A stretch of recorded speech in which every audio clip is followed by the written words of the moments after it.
Hi everyone. Thanks for having us today. We're excited to talk to you about some tax-related changes and incentives for manufacturers. My name's Rachel McAlexander. I've been with SVA for about 17 years now. I'm a principal in the tax service line, and I work mostly with closely held businesses in the manufacturing industry group, but also construction, professional services, and a smattering of other industries. Hi everybody, I'm Molly Taylor. I've been with SVA 10 years. I'm a senior manager in our tax service line. Very similar background as Rachel. I work a lot with closely held businesses, in particular corporations and then their shareholders, tax strategy, tax planning, tax preparation throughout the year, all that fun stuff. I also work primarily with manufacturers. I have some construction and hospitality background too. All right, so today we are going to talk to you, well, let me tell you about a little bit about SVA.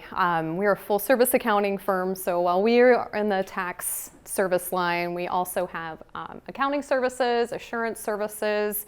Our business technology group helps a lot with ERP implementation, data analytics, and also AI enablement.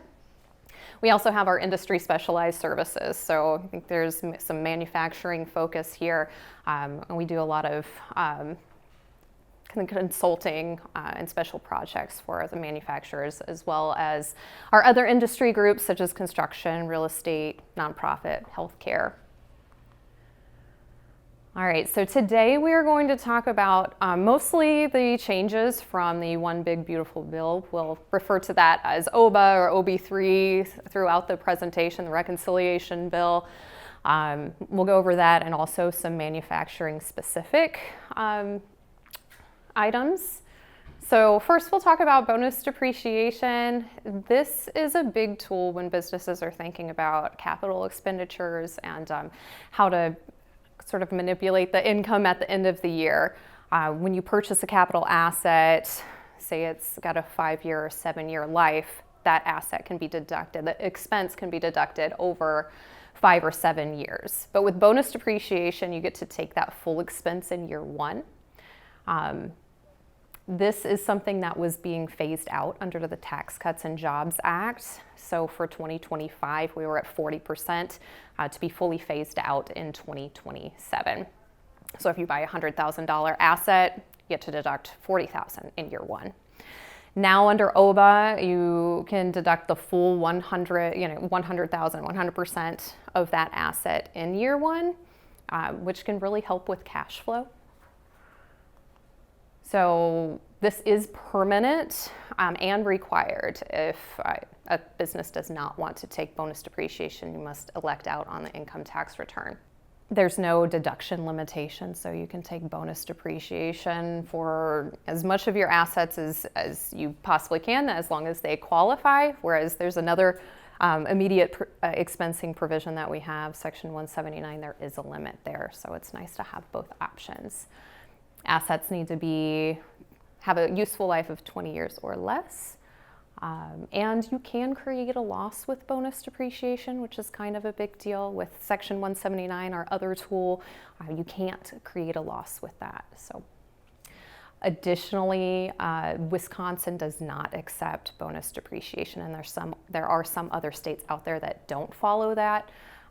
More states we find follow Section 179. So there's a bit of strategy to decide which method you're going to use when capitalizing and expensing assets. Some other provisions that were made permanent: excess business loss deduction. If a business has a loss of $500,000 or more, that excess gets treated like a net operating loss and carried forward until there is income. Also, business interest expense limitation. This comes into play more with real estate. You can only take interest deduction up to 30% of net income. So the change here is, well, how do you determine what net income is to base that 30% off of? For the later years under TCJA, that was earnings before interest and taxes. So the depreciation and amortization did not get added back. So you didn't get to deduct quite as much interest. Now, permanently, it's EBITDA, so you get a little bit more of that interest expense.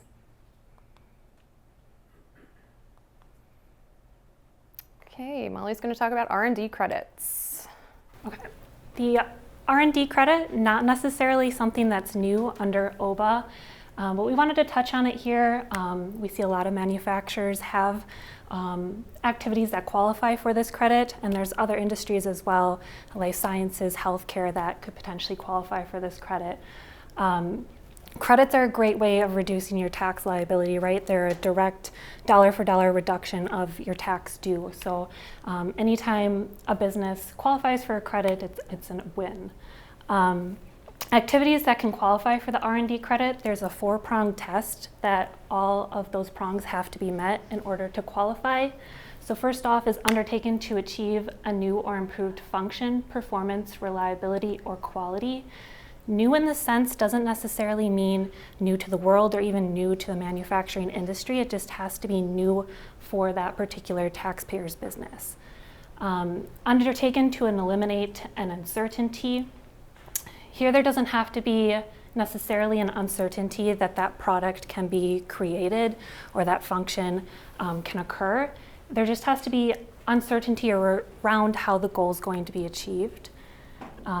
It has to involve a process of trial and error, and it has to be technological in nature as well. So have some sort of principle of science or engineering to it. So if you are a business where you have activities that it sounds like that could qualify there, definitely reach out and talk with your tax accountant about that, or if you know you have clients that have activities that might qualify for the R&D credit, it's worth mentioning. We've talked to a lot of manufacturers who say, we don't do R&D here, and not realizing that actually you probably have a lot of activities that qualify under this. You know, if you're tweaking and changing your products or even putting in another product line, you have R&D. So this comes as a surprise to a lot of manufacturers. Yeah. Expenses then that relate to those R&D activities that specifically qualify for this credit would be W-2 wages to employees for qualified services, supplies that are used in the conduct of that qualified R&D, and then contract research expenses, so amounts that are being paid to a person that's not an employee for their qualified services in regards to R&D. The R&D credit's also great because if you have these types of activities, you can get a credit at both the federal and Wisconsin level. So Wisconsin also has an R&D credit. So we talked about R&D credit, types of activities that qualify for it. Now talking about how OBA is making a big impact in regards to research and experimentational expenditures. So previously, starting in 2022, research and experimentational expenditures needed to be capitalized for businesses and amortized over a certain number of years. If it was US-based R&D, that amortization period was 5 years. If it was foreign-based R&D, that amortization period was 15 years. As you can imagine, this has caused some significant cash flow issues for businesses that are heavy in R&D. They're incurring these expenses but not able to take the tax deduction for it in the year that they're incurring those expenses. Now, under OBA, R&D is reverting back to the way it was before 2022. So it's now, once again, fully deductible when incurred. So overall win for businesses that have these types of expenses. And then in regards to the R&D that had to be capitalized and amortized for 2022 through 2024, there's a few different options for businesses that have those types of capitalized R&D. For businesses that are considered small businesses, so their average annual gross receipts are less than 31 million, they can retroactively go back, amend their 2022 through 2024 returns to fully deduct those expenditures when incurred instead of capitalizing if they choose to do so. It's important to note that if that's a decision they're making, they need to amend those returns and get them sent off to the IRS before July 4th of next year, so less than a year now to do that. Businesses can also choose a few other options as well. If they're not a qualified small business or they just don't want to go back and amend 2022 through 2024, they do have the option to continue to deduct those unamortized amounts on their normal scheduled amortization. They can also deduct in full in 2025 those unamortized amounts, so that would be a pretty significant deduction this year if they choose to go that route. Or they can deduct that unamortized amount between 2025 and 2026 equally.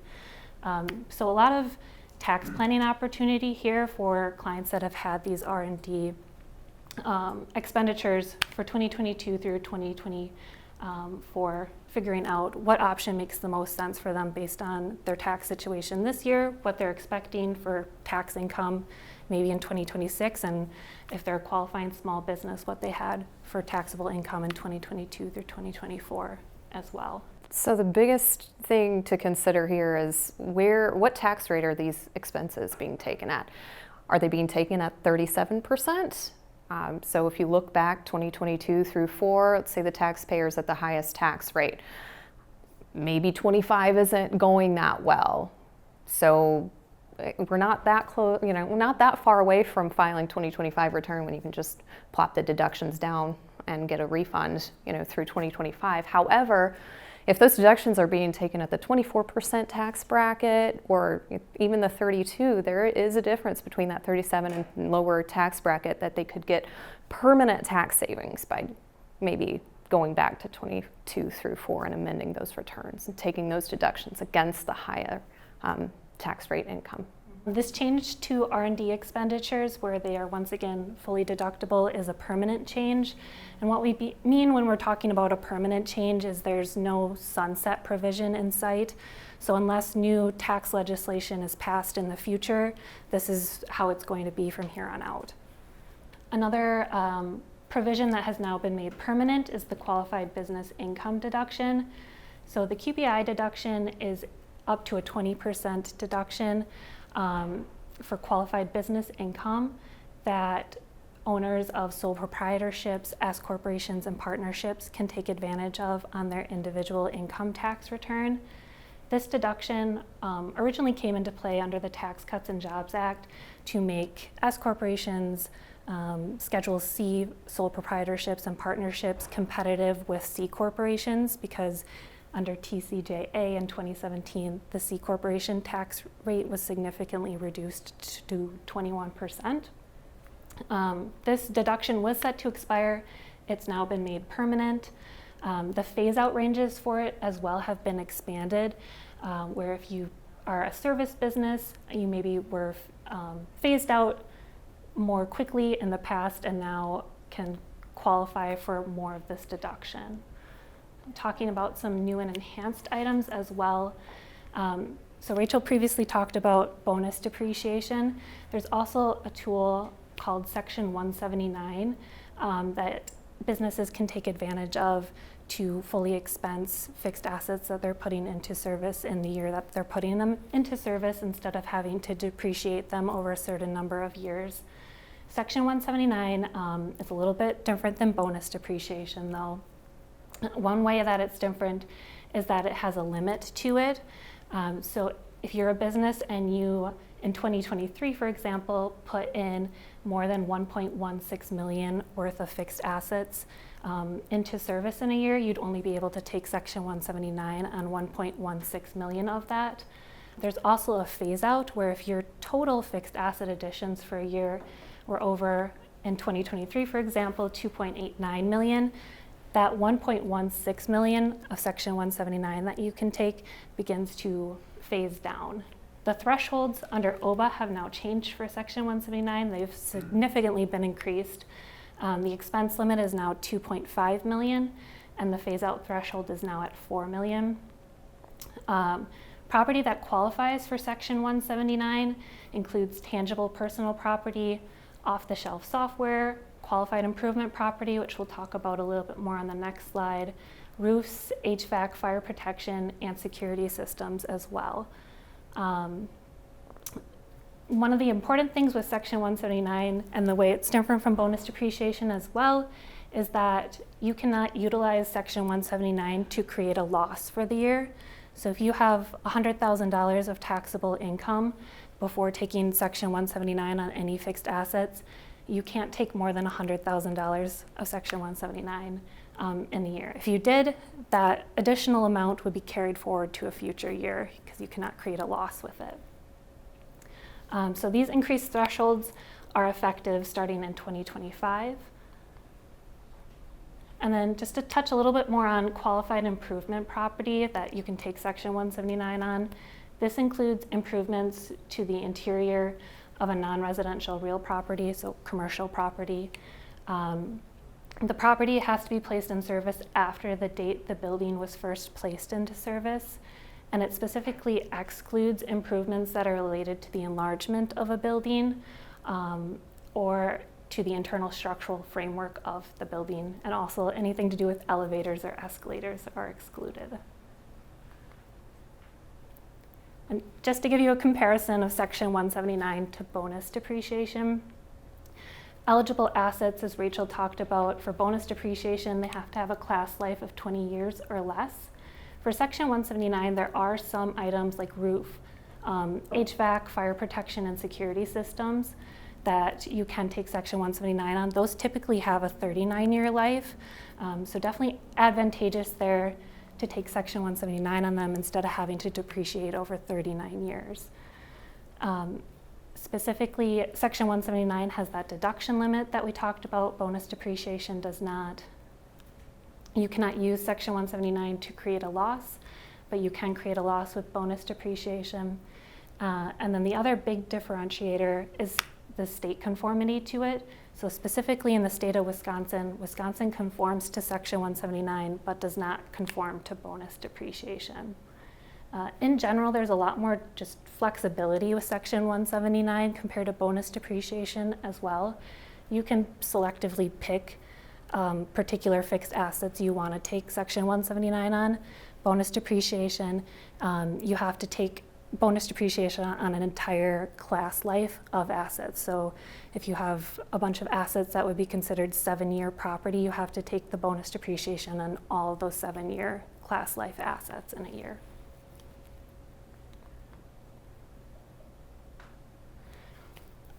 OBA also introduced this 100% bonus depreciation now on qualified production property. So this is going to be a huge win for manufacturers that are looking to put a new facility into service in the next couple of years, or a new building, where they can now take 100% bonus depreciation on that building, where previously, as Rachel was talking about earlier, you can't take bonus depreciation on fixed assets that have a class life of 20 years or more. This is now an exception to that rule. So in order to qualify, it has to be a qualified production property, which means it's non-residential real property that's integral to manufacturing and production. There also has to be substantial transformation of that property. The construction on that property has to begin after January 19th of this year, and it has to be placed in service by January 1st of 2031. And there's some specific things that are excluded, including offices, lodging, parking, sales areas, and R&D and software development spaces. So if there's a manufacturer that's looking to put a new facility into service and they have offices and parking as you would expect, that would specifically be excluded, and they cannot take bonus depreciation on those specific areas. And then one other item just touching on here is business meals.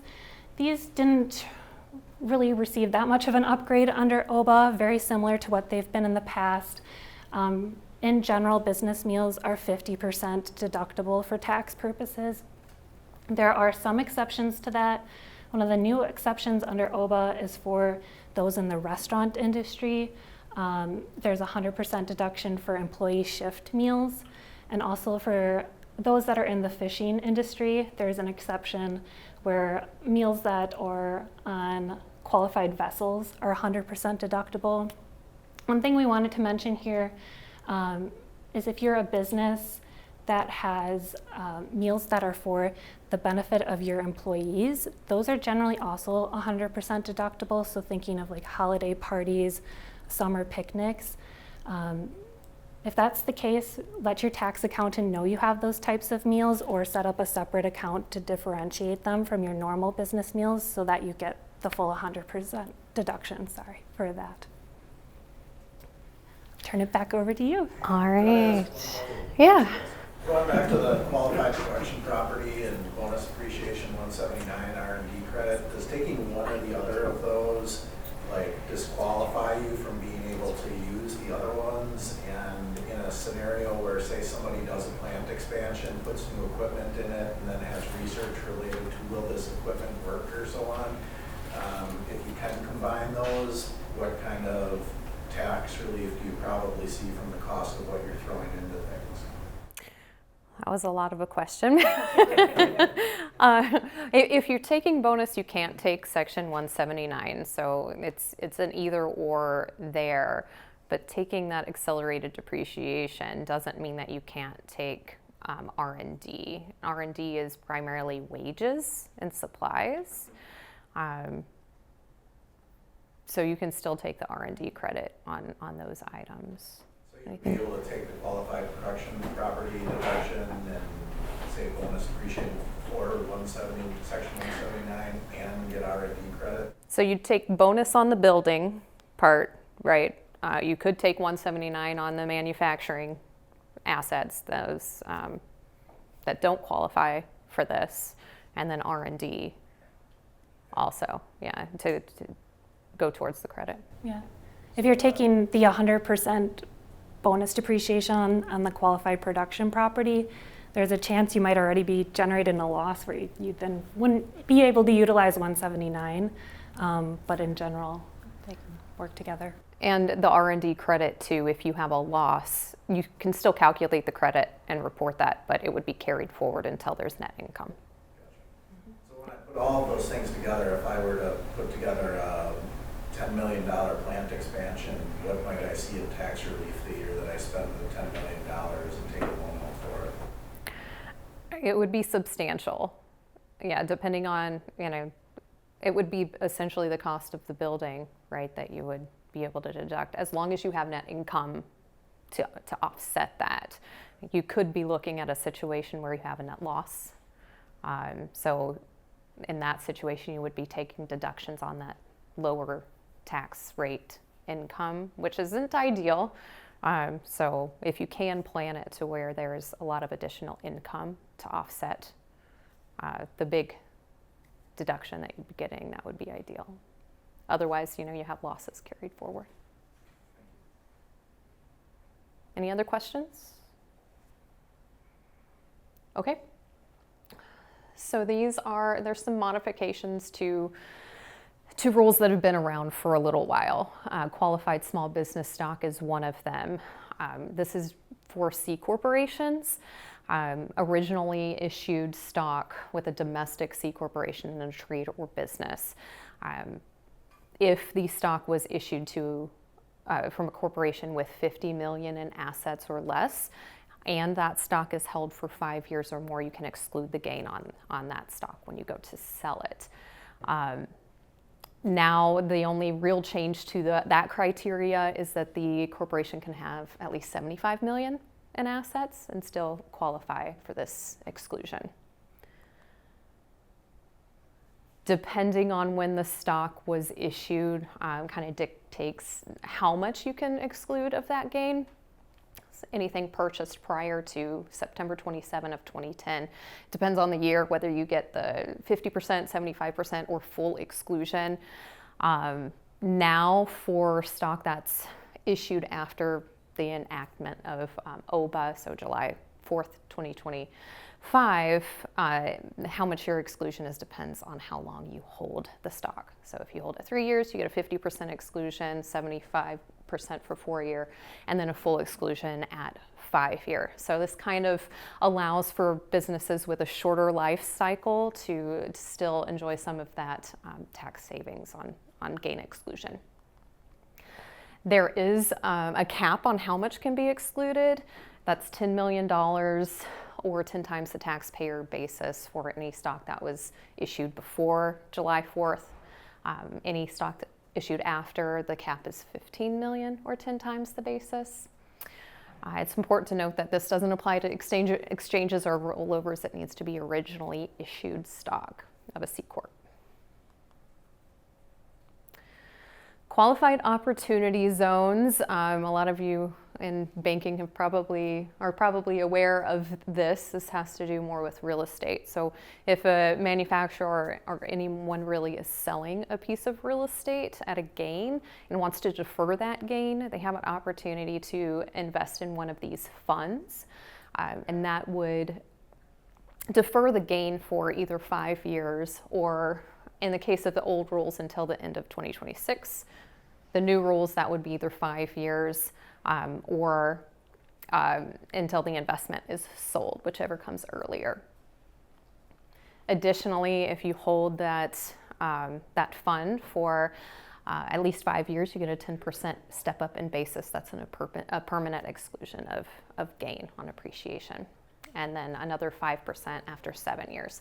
So the old set of rules that are kind of expiring at the end of 2026, there's not a whole lot of a benefit if you're making that investment now, except for the exclusion on the appreciation. But under the new set of rules, you get 5 years or until the investment is sold, so that's good. The 5% basis step up is going away, so it's just that 10% basis step up after 5 years. And there's a new class of opportunity zone funds. If you're invested in one that is focused in rural areas, that's areas with a population of 50,000 or less, the permanent exclusion of basis is 30%, so a 30% step up after 5 years. Additionally, if you hold the investment for 10 years or more, any appreciation is tax-free when you go to sell the fund, so it's a pretty big deal. However, under the new set of rules, if you're still holding that fund at 30 years, any appreciation after 30 years will be taxable. So. New market credits, you can use this in conjunction with the opportunity zones. So it's a 39% credit for a qualified investment, typically in low income census tracts. Projects can be real estate, community facilities, operating businesses. Not really much changed with OBA, except that it's made permanent. So now investors can use this as a planning tool without fear of it expiring. One thing to note with both the opportunity zones and market credit, it's important to work with someone who is really familiar with these things because the reporting requirements are substantial and the penalties can also be substantial.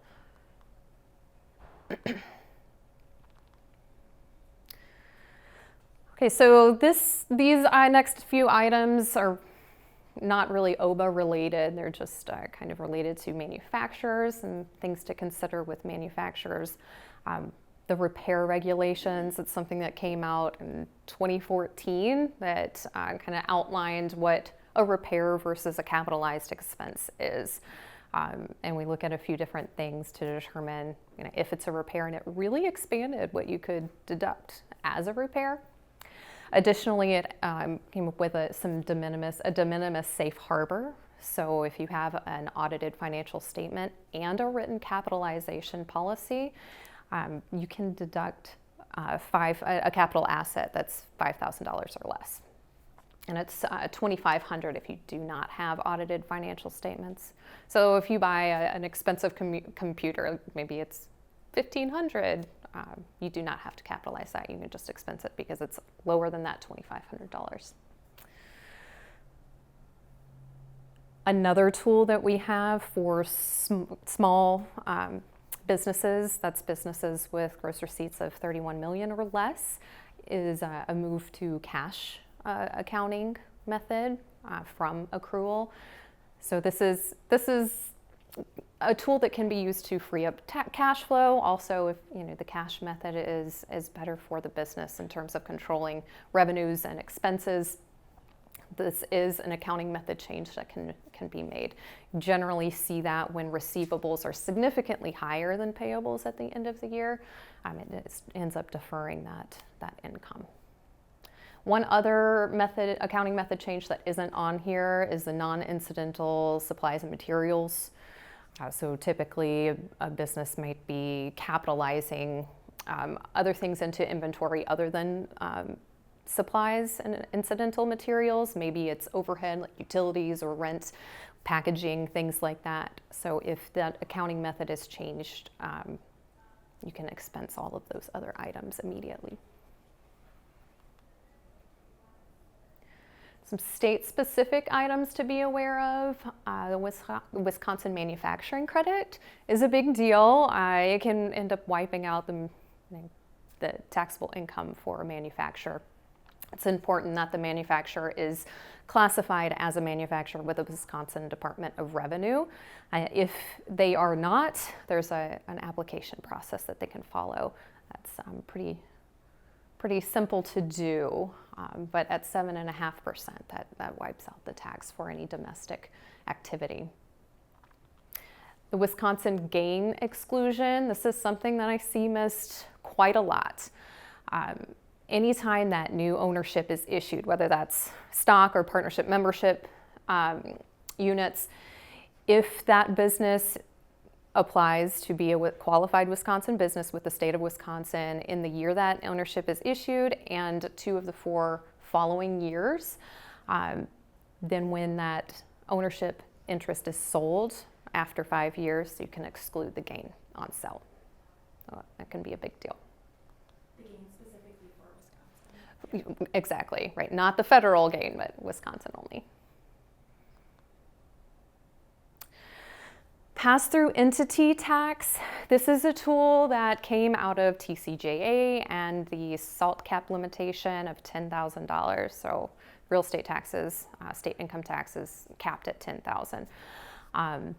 So in order to allow a business to deduct the state taxes on that business income, we have this kind of sort of workaround, the pass-through entity tax, where that tax can be paid on the entity level to the state.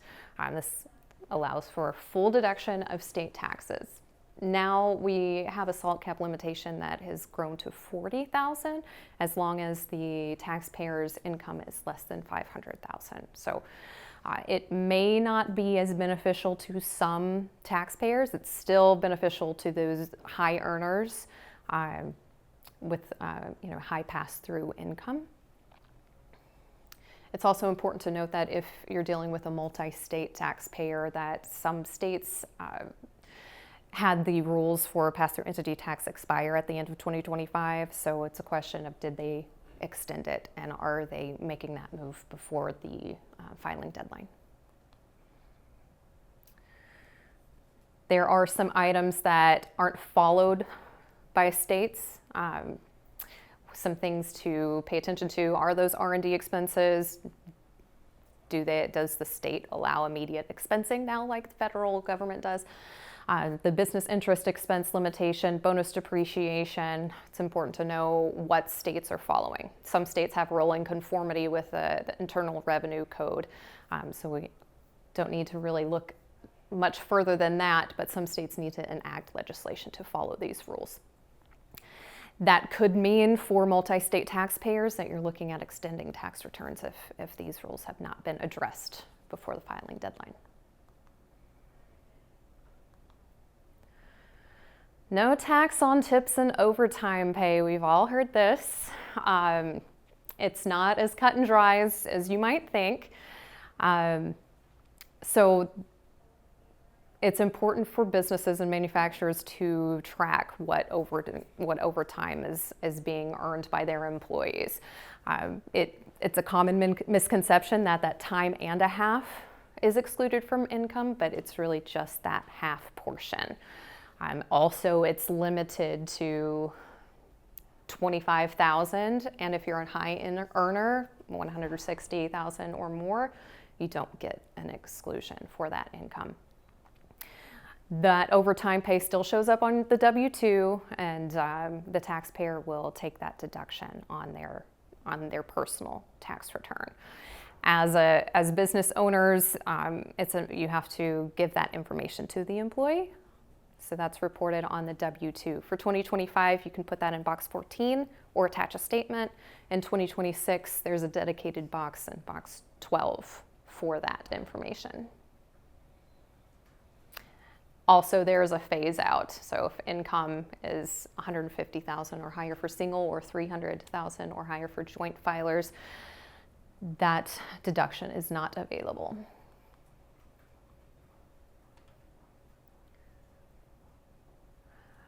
As far as exclusion for tip income, similar rules, 25,000 or less is what's able to be a deductible. It also has to be, those tips have to be voluntary. So as an accountant, I can't say, just give me a tip for my tax work and I'll write it off. It can't work that way. They have to be in an industry where tips are customary. Also, if you go to a restaurant, you're a party of 8 or more, they automatically charge tip or gratuity on your bill.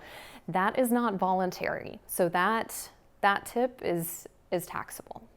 So I would probably expect restaurants to stop doing that in the future, so it can be deducted by the tipped employees. That's the same thing there, where the business owner has to tell their employees how much their tips were for W-2? Correct. That's still, tips have been reported on W-2, so I don't anticipate much of a change there. But yes, that is something that the employer would be responsible in tracking. It's a little funny because a lot of now that cash, servers who get paid in cash, they don't report those tips anyway typically. So I don't know how much of a drop in a bucket this is going to be. So here's some other things, some minor changes, some benefits that were removed, like bicycle commuting, moving expenses. But the one that I want to call out here is education assistance. This could be a good tool for employee retention, a nice benefit for employees. The employer can reimburse the employee for education expenses, and that includes vocation school. So $5,250. If the employer reimburses the employee, they can deduct those expenses, and it is not taxable to the employee. So a win-win on both sides. Touching on just some credits and incentives that have changed under OBA as well. The paid family and medical leave credit is a credit for paying qualifying employees while they're on leave. This was set to expire at the end of 2025, but it has now been made permanent. It's also been enhanced by allowing insurance premiums to qualify for this credit now and lowering the eligibility of employees from 12 months to 6 months of work. The employer provided childcare credit was also significantly enhanced. Previously, this credit was for 25% of qualified expenses that were paid for childcare, up to $150,000. It's now been increased to a credit of 40% or 50% for small businesses, so again, 31 million in average gross receipts. And the maximum credit can now go up to $500,000 or $600,000 for small businesses. So overall, these credits just provide opportunities for businesses to attract and retain talent if this is something they're looking at offering for their employees, and the credits themselves give those business owners a little bit of extra cash back in their pocket while they can provide these benefits. A few administrative changes too that are occurring under OBA. One that we're excited for is the change to 1099s. So 1099Ks, previously the reporting threshold was at $20,000 or 200 transactions. That was before 2024. In 2024, it dropped down to a threshold of 5,000, and then it was set to continue dropping down in a threshold. But that reporting threshold has been increased again back to 20,000 or 200 transactions. And then 1099s The reporting threshold for those have been at $600 for 1099 NECs and 1099 miscellaneouses, and that's been the case for quite a few years. That threshold's going to increase to $2,000 starting in 2026. So hopefully some businesses might not have to file as many 1099s going forward, helping them save a little bit in regards to their administrative costs there. Okay, now we're going to touch on changes under OBA in regards to individual taxation, so impacts to your individual 1040s. Starting off with some provisions that have been made permanent, the individual income tax rates under the Tax Cuts and Jobs Act 2017, if you'll remember back to then, the tax rates were reduced and expanded where you didn't get into some of those top tax brackets until your adjusted gross income was at a significant amount. Those reduced tax rates were set to expire after this year, but they have now been made permanent. So the top tax rate's going to remain at 37% instead of going back to 39.6%. The standard deduction under the Tax Cuts and Jobs Act, that was significantly increased. So much so where I think the statistic is in the US about 90% of taxpayers take the standard deduction instead of itemizing these days. That higher standard deduction amount was set to revert back to what it was before 2017, but it has now been made permanent as well. So for 2025, if you're a single taxpayer, your standard deduction would be $15,750. If you're married filing joint, it would be $31,500.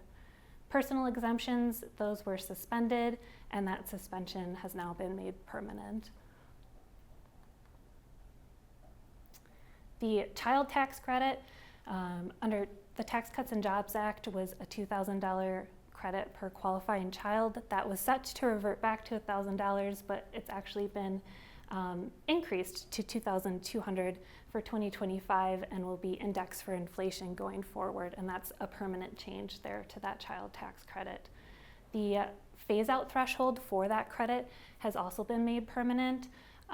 So if you are single and have over $200,000 of adjusted gross income, you start to be phased down from receiving that full amount of that credit, and it's $400,000 of adjusted gross income if you're married filing joint.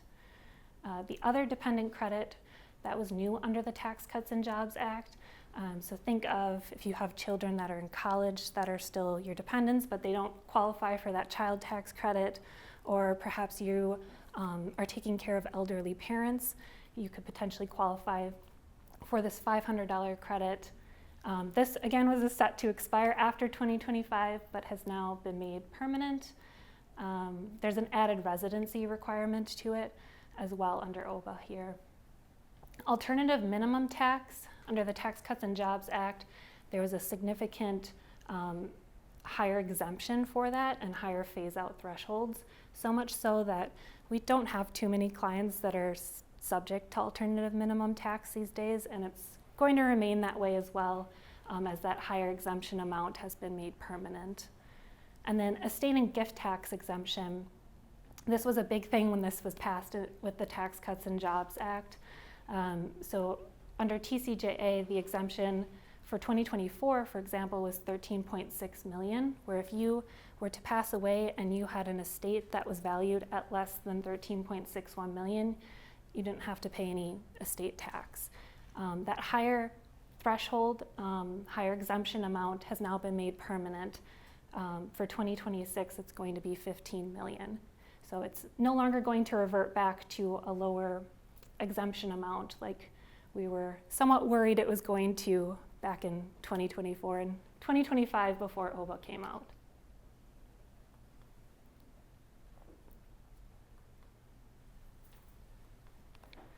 Just touching on now some items that changed under OBA in regards to itemized deductions.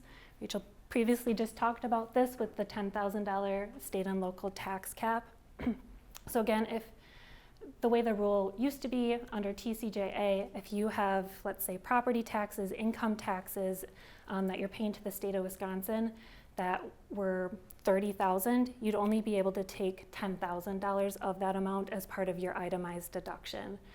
That has been increased from $10,000 to $40,000 now for 2025. This is not a permanent change though. The SALT cap will revert back to $10,000 in 2030. And there is also a phase out for this as well, where if you have adjusted gross income over $500,000, that $40,000 cap begins to be reduced back down to $10,000. I would imagine that we start seeing more people itemize because of this rule. Because of this rule, yes. And it's going to be more important as well when you're paying your property taxes, or if you're a business owner, you're making estimated payments, when you're making those fourth quarter estimated payments, if you want to make it in the current year, or maybe push it off and make it in the next year, in regards to when you really want to stack up your local taxes or state taxes for the year. If you want to kind of bunch them in one year to take advantage of this and take an itemized deduction, and then in the next year maybe you're planning to just take the standard deduction because you paid your property taxes this year, you paid your fourth quarter estimate this year to take full advantage of this $40,000 cap. Mortgage interest deduction, nothing major changing there in regards to OBA. If you have acquisition indebtedness that's over $750,000, your mortgage interest begins to become limited in regards to the amount you can take an itemized deduction for. Home equity debt, nothing major is changing there either. If you have interest on home equity debt, it's not deductible unless that home equity debt is used specifically to buy, build, or substantially improve a home. If you're using it for anything else, that mortgage interest is not deductible. Casualty loss deductions, under TCJA, those were limited to federally declared disasters. That is remaining in play now under OBA as well, but slight expansion to the provision to also include certain state declared disasters. Miscellaneous itemized deductions, so think of maybe your safety deposit fees, tax preparation fees. Before TCJA, you used to be able to take a deduction for those, but those were suspended under the Tax Cuts and Jobs Act. That suspension's been made permanent. The PEAS limitation, which was a phase out to itemized deductions, that was also suspended under TCJA, and now that PEAS limitation is permanently removed, but it is being replaced with a new cap for taxpayers that are in the highest tax bracket. So if you're in the 37% tax bracket, your itemized deduction is going to be reduced by 2/37 of the lesser of your total itemized deduction amount, or the taxable income that you have that exceeds that 37% tax bracket threshold. The 2/37, the way they came up with that is that in general, what it ends up doing is instead of being able to take a 37% benefit for your itemized deductions, your actual benefit drops down to 35%. We'll show that on a slide that's coming up here. And then also a change to charitable contributions at the itemized level, where starting in 2026, you have to have charitable contributions over 0.5% of your adjusted gross income before you can begin to take any sort of charitable donation deduction as part of your itemized deduction. And that'll be shown on the next slide here too in this example. So to fully kind of explain or showcase this, we wanted to give two examples. Same taxpayer has adjusted gross income of $1 million and then charitable contributions of $100,000. In the first example, under TCJA, that taxpayer, it's pretty straightforward. They have $1 million, they get the full $100,000 deduction for their charitable contributions to get them to taxable income of $900,000. Their tax savings on those charitable contributions are at 37% for a total of $37,000.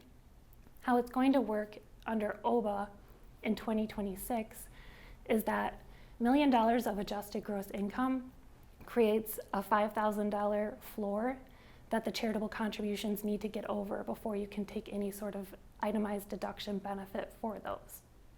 So they only get a $95,000 charitable contribution benefit here, leaving them with taxable income of $905,000. And then their tax savings on that $95,000 charitable contribution is only at 35% instead of 37%. So main takeaway here is if you are somebody that's charitably inclined or you have clients that are charitably inclined, and they're thinking about making a pretty significant charitable contribution, maybe this year or next year, it might be worth suggesting they make that this year. Of course, depending on what their other taxable income is going to be as well in this year and next year, but they're going to receive more of a benefit for it this year instead of 2026. One of the tools that they can use, as some of you in here I'm sure know, is a donor advised fund. So that's a fund that they can, front load those charitable contributions and then pay them out whenever they want. But they can front load those in 2025, get the full deduction in 2025, and then pay them out later.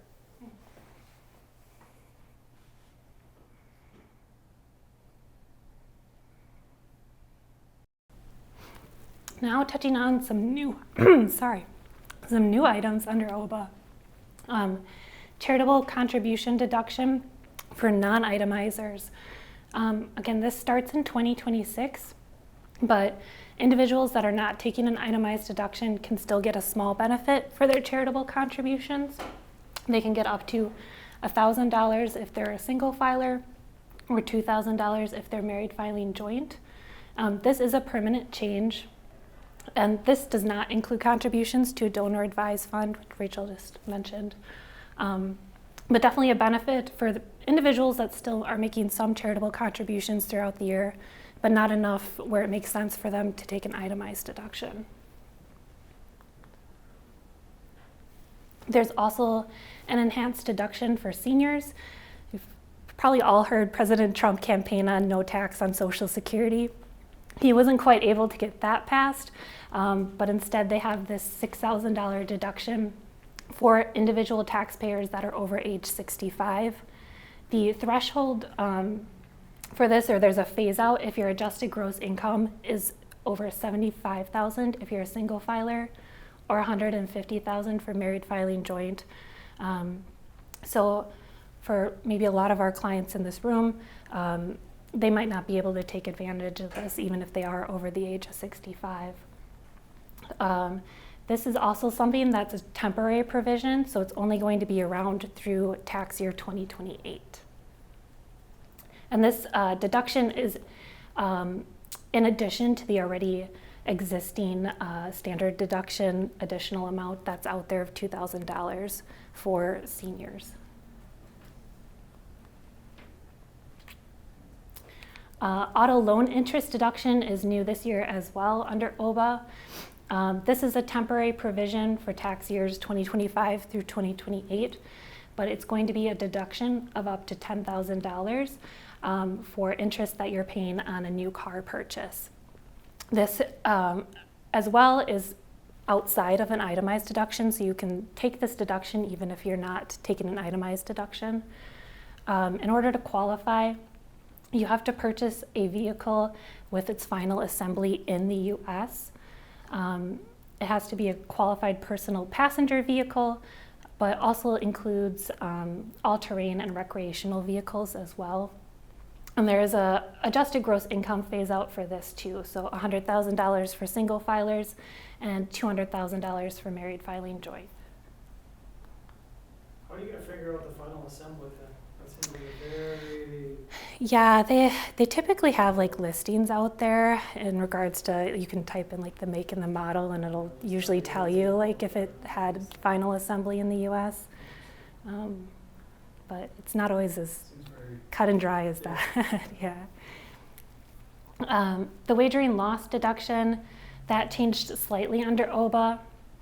Previously, you could take as part of an itemized deduction your gambling losses up to the extent of your gambling winnings, so they would offset 100% if you had that much gambling losses.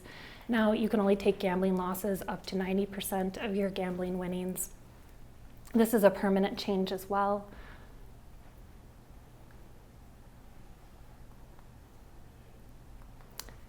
And then something that's new, which people have probably heard about as well in the news, are these Trump accounts. So the government is going to create a $1,000 funded Trump account for any child that's born between 2025 and 2028. These are going to work somewhat similar to like an IRA. However, parents can contribute up to $5,000 a year into these accounts. And unlike an IRA, you don't have to have income in order to make contributions. So other people can contribute to these accounts. It says parents up here, but grandparents, any other family members, other people who want to contribute. Employers can contribute up to $2,500 a year, but that $2,500 contribution is part of the total $5,000 contribution that can be made. The Treasury is going to open these accounts up if parents don't, for children that are born between 2025 and 2028. If you do have children that are under the age of 18 that you would like to set up one of these accounts, you can open one up for them and start making contributions to it as well. As long as your child's a US citizen and they have a social security number, you can set this up. The accounts are first going to be available starting in July of 2026. So they're not yet available this year, and we are still learning information on these as well. We're waiting for some rules and regulations to come out to help guide how these Trump accounts are going to work. So the children born in the next 3 years get the $1,000 funded? Yes, yeah. Under 18 can have the account? Yeah, as long as, if you have a child that's already been born, you can set up one of these accounts for them. They're just not going to get the $1,000. Similar to an IRA, if you take money out of these accounts before your child reaches the age of 59 and a half, I shouldn't say you're taking money out. If your child's taking money out of these accounts before they reach that age, it's going to be subject to penalties unless they're taking it out for a specific reason. Let's see on this next slide. So exceptions to penalties on early withdrawal for children that are withdrawing between the ages of 18 and 59 and a half years old. If they're withdrawing for a medical or disability, they can take those withdrawals out. They'll still be subject to tax on the investments and earnings that that account has made, but they won't be subject to that 10% penalty. Same with education and home-related expenses. So they could take up to $10,000 out for a first-time home purchase or for qualified higher education expenses. And then also family and legal expenses. So up to $5,000 per child if there's a birth or adoption. And then if they're ever levied by the IRS, they can take money out of these accounts to help pay for that without being subject to penalty. Yes, one thing to mention too, so we have these Trump accounts now, we're still learning information about them. Another option that is out there, at least in regards to education expenses, are 529 or EdVest plans. And those now have an option where you can roll over money from those EdVest accounts into a Roth IRA as long as money has been kept in that 529 plan for 15 years. So this is maybe a good planning resource as well. Usually see parents that want to fund their child's education, but they're worried about overfunding it because they don't want to have to pay penalties when they take that money out and it's not for qualified education expenses. But now there's an option to convert up to $35,000 into a Roth IRA. So just something else to maybe keep in mind if the Trump accounts sound like they might be beneficial, but there's other options out there too. Thank you. All right, I'll talk about some energy provisions. I know we're kind of close on time, so I'll run through this quickly. The biggest thing to note here is on the individual side, the personal side, those energy tax credits are going away. So whether that's solar, geothermal, or the energy efficient home credit, that applies to furnaces, ACs, water heaters, doors, windows, things like that. So if you want to take advantage of this credit and any of those things I just mentioned are something that you're thinking about doing soon, I would recommend getting that taken care of before the end of the year so you get this credit. It's up to $1,200 annually, and that again is going away. If you're in the middle of a solar panel project or geothermal, you want to make sure your contractor is getting that done by the end of the year. That's it should be ready to be activated. It doesn't have to be turned on, but it needs to be ready to be turned on. That includes getting approval from the state and the utility company. Clean vehicle credits, those are gone. They ended on September 30th. If you have a contractor, there's a $5,000 credit for energy efficient homes as long as they are done by June 30th of 2026. But we still have the clean electricity production and investment credit, but there are some parameters around that. It is terminating for facilities placed in service after 2027 if construction began after the enactment of OBA. July 4th, 2026 actually. So that's all I'm going to say about energy credits. Does anybody have any questions for us? So I'll throw a question out there. Yeah. So it seems to me to be almost impossible for your average consumer to understand all of the tax laws, for your average business owner or even CFO to understand all the changes and tax laws and provisions and credits and all that stuff.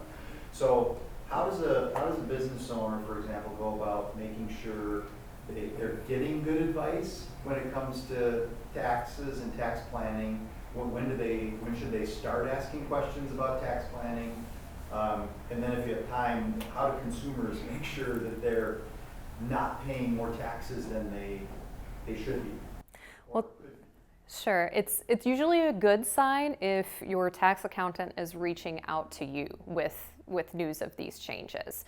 If you have a proactive tax accountant that's calling you saying, hey, this happened, this is what we think this is what's going to be harmful, this is what's going to be helpful, and let's talk about how you can take advantage of these opportunities, that's a good sign. If you're not hearing anything from them, that's where I would maybe get concerned.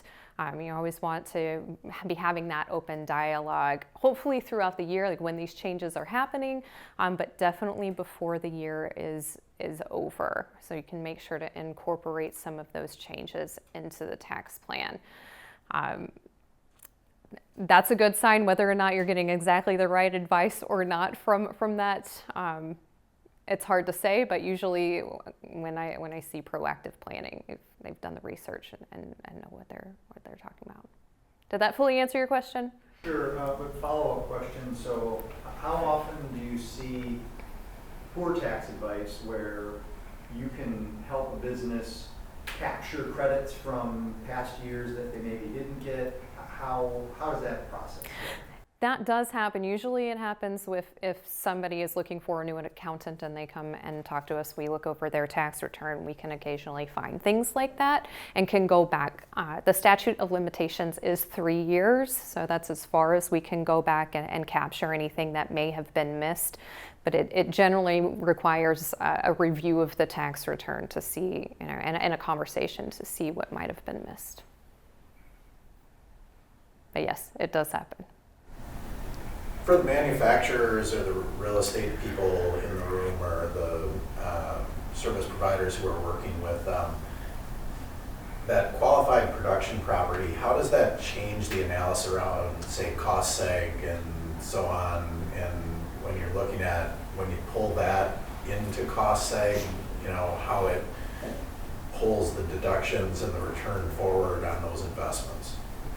I'd say it's maybe not as important if you qualify for one of these things. It's going to be more important to kind of tease out what doesn't qualify, like the R&D space, storage space, things like that.